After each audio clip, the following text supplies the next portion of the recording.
الحمد لله والصلاة والسلام على رسول الله وعلى آله وأصحابه ومن والاه. أما بعد، أعوذ بالله من الشيطان الرجيم. بسم الله الرحمن الرحيم. إن الله عنده علم الساعة وينزل الغيث ويعلم ما في الأرحام وما تدري نفس ماذا تكسب غدا وما تدري نفس بأي أرض تموت إن الله عليم خبير. صدق الله العظيم.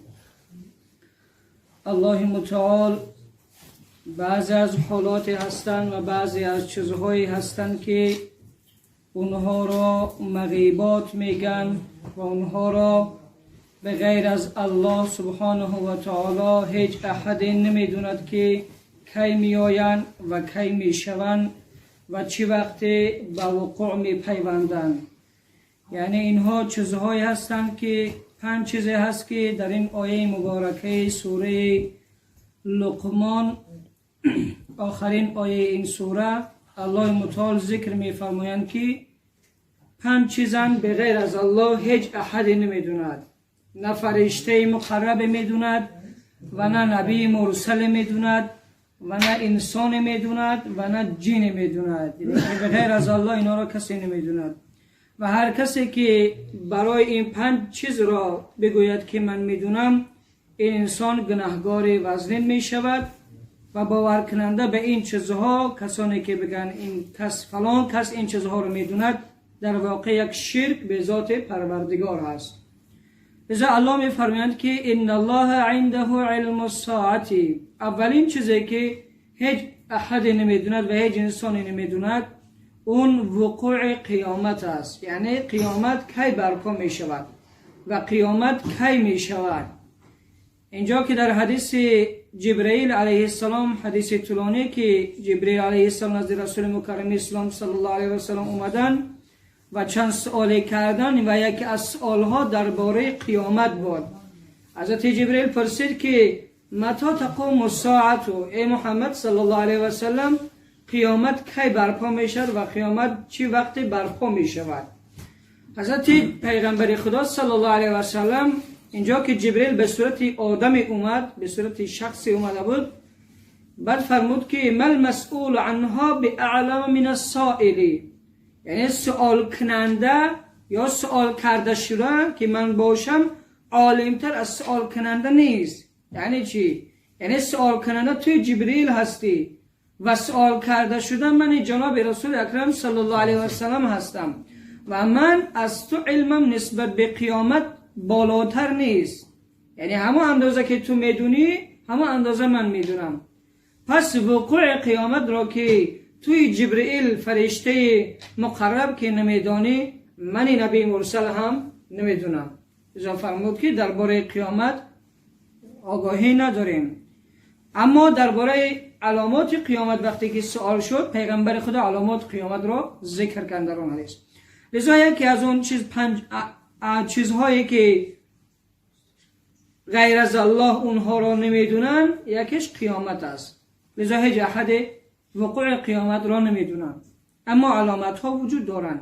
علامت هایی هستن که بر قرب قیامت میکنن. علامت هایی هستن که علامت های بزرگ داریم و یا خرد داریم. علامت های بزرگش که بیاین اون قیامت برپا میشه، مثل خروج دجال، اومدن دجال بزرگ و یعجوج و معجوج و دیگه دابت الارض که میبراید و سخن میگوید با مردم.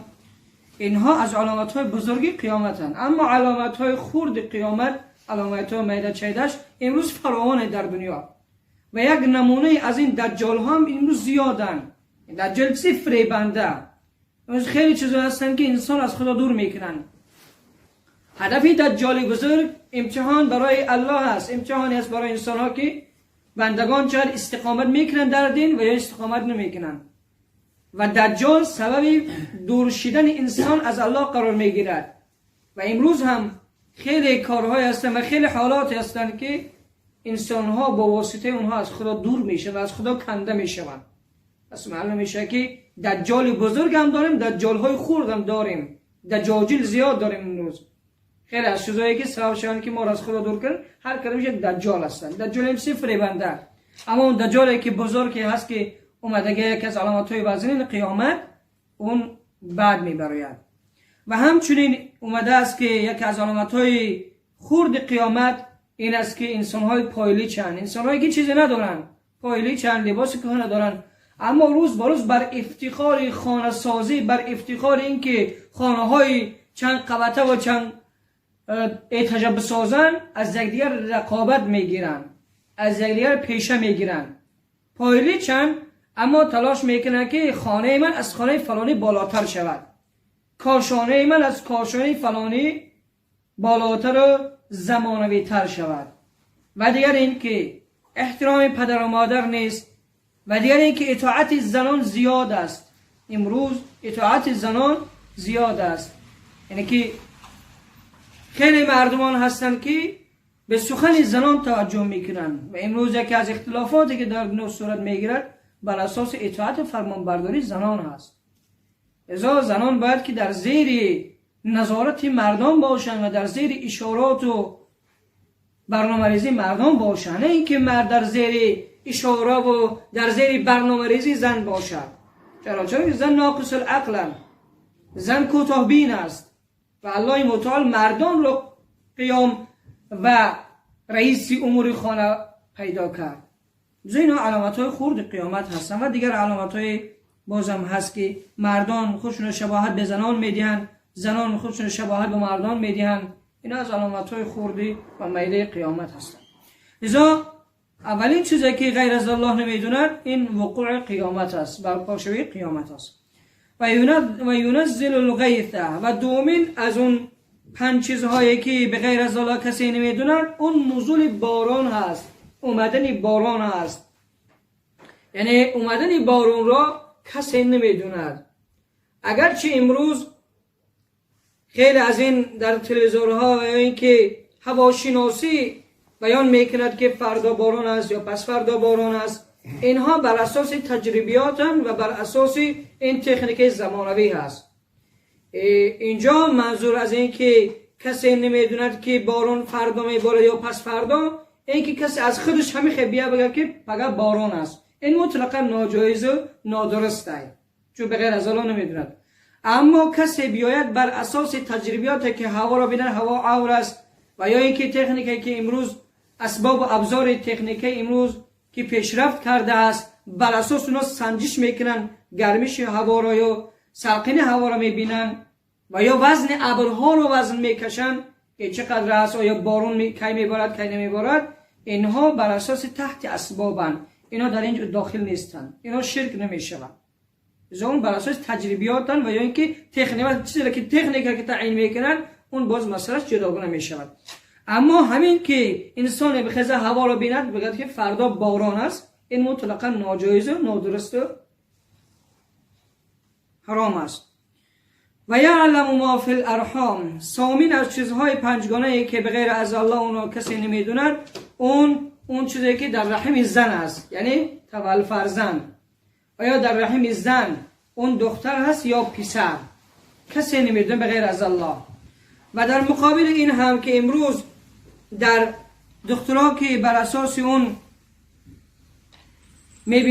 دخترها میبینن که در کودک در شکم زن و یا در رحم زن اونجا بچه است یا دختر هست، این هم بر تحت اسباب هست، هم اسباب میبینن. شیر انسان اینا دیده و گفتن میتونه که در شکم اون زن مثلا دختر هست یا پسر. و باز هم نگاه بکنیم خیلی وقتا میشود که همین تکنیک هم اینه که دروغ میگه، این 100% نیست. خیلی وقتا میگن که دختر تولد میکند، خاندان دختر لباس ها رو تیار میکنن، لباس های دختر تیار میکنن، وقتی تولد میشه پسر است. یعنی این به این صورت زیاد در دنیا. پس این 100% نیست، به عنوان غالب زن است. اینه که بیشترین غالب فکر همینه که همون تشخیص داد که همین دختر است یا پسر. و الا خیلی وقتا میبینه که بر خلاف اون چیزایی که دختران میگن فرزند تولد میشود. پس سومین از چیزایی که غیر از الله نمیدوند اون چیزی که در رحم زن وجود دارد. در زیر این آیه، تفسیر این آیه، حضرت ابی حاتم از حضرت مجاهد رضی الله عنه روایت میکنند که اعرابی، یکی از انسان‌های کوهستان نشین، بادیان نشین، نزد رسول اکرم صلی الله علیه و سلم اومد و سوال کرد که یا رسول الله زن من و همسر من حامله دار هست، همسرم حامله دار است، حالا شما برای من بگویید که آیا در شکم اون چی است، دختر است یا پسر است، برای من بگویید. و دومین سوالش یا رسول الله در کوهستان ما قحطسالی هست و خشکسالی، شما بگویید برای من که باران کی میبارد، چون که قحطسالی و خشکسالی نیاز به بارندگی دارد، لذا باران کی میبارد. سومین سوالش این بود که یا رسول الله من میدونم که کی تولد شدم، اما مردن من کی میشود به من خبر دهین. لذا اینجا بود که این آیات نازل شدن. اومدن بارون را هم کسی نمیدوند و این که تو کی میمیری در کجا میمیری اون را هم کسی نمیدوند. و دیگر این که اون چه که در رحم زن هست دختر یا پسر اون را هم کسی نمیدوند. و ما تدری نفس ماذا تکسب غدا. چهارمین از اون 5 چیزی که بغیر از الله کسی نمیدوند اون این است که هیچ نفسی آدمیزادی نمیدوند که فردا چی کار میکند. یعنی فردا خودت نمیدونی چی کار میکنی. شاید امروز خیلی برنامه‌ریزی برای فردا میکنی اما فردا از کجا معلوم که میتونی یا نمیتونی. یعنی 100% هیچ کس نمیدوند که من فقط فلان کار میکنم یا نمیکنم. حالا نیت بنده و انسان برنامه‌ریزی برای خودش میکند، چون دنیای اسباب است، دنیایی است که انسان باید فکرمند باشد بر آینده خودش. آینده خودش برنامه‌ریزی میکند اما 100% نمیدوند که فردا من همین کار کردم میتونم یا نمیتونم بغیر از الله. خیلی ها برای فردا برنامه زیاد ریختن اما همین که سحر شد اونا چشم پوی نکردن، با همون خوابی که از شب رفته بودن دیگر چشم هم باز نشد، به لقای الله پیوستن، مردن. هیچ کس غیر از الله نمیدونه که فردا چی کار میکنه. و ما تدری نفس به ای ارض تموت. و پنجمین چیزی که غیر از الله نمیدوند کسی اون این است که انسان نمیدونه که در کدوم زمین میمیرد. یعنی مردن خود انسان نمیدونه که در کجا هست، در وطن خودت میمیری یا در غریبی میمیری، در خانه کاشانه خودت میمیری یا اینکه در یک زمین بیگانه و یک منزل بیگانه میمیری، در آب است، در خشکی است، در هوا است، در زمین است، معلوم نیست. خیلی از انسان ها امید داشتن که در زمین بمیرن اما اینکه خدا مقدر کرد در هواپیما به کوه وا خوردن خلاصه در جا همه مردن. از کجا میدونستن که اون در هوا میمیرن؟ هیچ احد نمیدونه. خیلی ها در آب غرق شدن، خیلی ها در طعمه حیوان شدن. به همین صورت هر کس به یک حالتی که الله میدوند که در چه حالت میمیره و در کجا میمیره اون به غیر از الله کسی نمیدونه. پس این 5 چیز هستند که اینا میگن مغیبات الخمس، میگن 5 چیزهای غیبی که به غیر از الله نه پیغمبری، نه فرشته، نه انسانی و نه جن هیچ کس خبر ندارد. اول همین بود که باران، اول قیامت، دوم باران، سومی که در رحم زن چیست و چهارمین که انسان فردا چه کار میکنه، چه عمل انجام میدهد و پنجمین این که انسان در کجا میمیرد. این رو هم هیچ کس نمیدونه. ان الله علیم خبیر. به تحقیق پروردگار عالم هست به این امور. این امور رو الله عالم است، علم این مسئله ها در نزد الله است و دیگر اینکه خبردار هم الله است. غیر از الله کسی نه علم شده نه خبر شده. پس خبر این وقوع قیامت و علم اومدن قیامت در دست الله است و بس. پس الله متعال ما و شما را از این مغیبات آگاه کرد که این انسان این حالت ها را کسی نمیدوند. از کجا معلومه که شاید فردا همین حالت ها بیایند، قیامت برپا شد. پس برای اینکه نمیدونی باید که انسان هر لحظه در آمادگی قیامت باشد، هر لحظه برای آمادگی قیامت تیار باشد. و همین خاطر آن حضرت صلی الله علیه و سلم فرمودند که چنان نماز بخون که آخرین نماز تو است. یعنی چی؟ یعنی که گویا که بعد از همین نماز تو به لقای الله میری، بعد از همین نماز گویا قیامت برپا میشود. تو چنان نماز بخون، این نماز با کیفیت، چنان تیار باشیم که همین که گویا که حاضر قیامت برپا میشود. نه اینکه خیلی ها در این انتظارن که کی به پنسیون میروند و پنسیونر میشوند و بعد نمازخون میشن. خیلی ها میگن ما به 40 سال بریم بعد نمازخون میشیم، بعد حاجی میشیم، بعد شیخ میشیم، بعد فلان انسان میشیم. اینا همه فریب شیطانن. از کجا معلومه تو به 40 میرسی یا نمیرسی؟ از کجا معلومه که تو به پنسیونری میرسی یا نمیرسی؟ پس در همین حالی که در حال تو عمر داری، حیات داری، فرصت داری، همین را قدر شبلون غنیمت بدان. شاید تا فردا هم نرسیدی. این آیت ها ما شما به آمادگی و تیاری به قیامت و روز رستاخیز آگاه میکنند. دعا کنید خدای متعال های ما شما توفیق آمادگی و توفیق تیاری دیدن برای قیامت، برای روز دیدار بینی و بذات پروردگار عطا بگردند.